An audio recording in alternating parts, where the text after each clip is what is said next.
প্রযুক্তি আর সংস্কৃতির এক অপূর্ব মেলবন্ধন।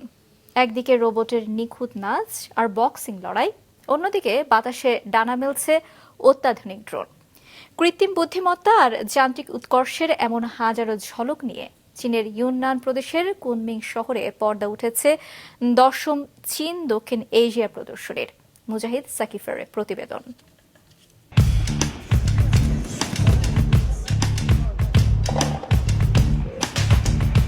হাতে চায়ের কাপ তুলে দিচ্ছে যান্ত্রিক হাত, আর একটু দূরেই মঞ্চ মাতাচ্ছে রোবটের দল। কখনো নিখুঁত মুদ্রায় নাচ, আবার কখনো রিংয়ের ভেতর পেশাদার বক্সারের মতো লড়াই। দক্ষিণ এশিয়ার অর্থনৈতিক ও সাংস্কৃতিক সম্পর্কের এই মহাসম্মেলনে এবার বসেছে চাঁদের হাট।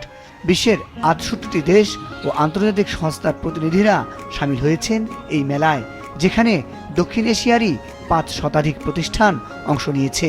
সবুজ শক্তি উৎপাদন শিল্প থেকে শুরু করে সেবা খাতের আধুনিক সব প্রযুক্তি প্রদর্শন করা হচ্ছে মেলা প্রাঙ্গণের 13টি বিশাল প্যাভিলিয়নে। তবে প্রযুক্তির সমাহারেও আলাদা করে নজর কেড়েছে কফির সুবাস। কফি প্যাভিলিয়নে হাজির হয়েছে মাদাগাস্কার, কেনিয়া, ইন্দোনেশিয়া সহ 8টি দেশের 160টিরও বেশি নামিদামি ব্র্যান্ড। তবে সবচেয়ে বড় চমক ছিল ইউনানের নিজস্ব উদ্ভাবন জিয়াংশো চিং নামের এক বিশেষ মাশরুমের ফ্লেভার ছড়ানো ল্যাটে কফি। এমনকি মাংসের স্বাদের কফিও চুমুকে চুমুকে পরখ করছেন রোমাঞ্চপ্রিয় দর্শনার্থীরা।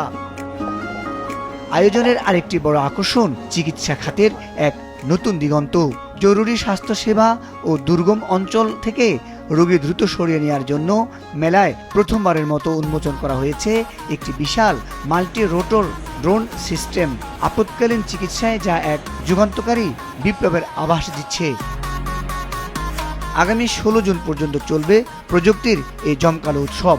বাণিজ্যিক প্রসার আর বন্ধুত্বের বার্তা নিয়ে বসা এই মেলা কেবলই ব্যবসায়ী নয়, বরং এশিয়া মহাদেশের মেলবন্ধনের এক অনন্য প্রতীক হয়ে উঠেছে।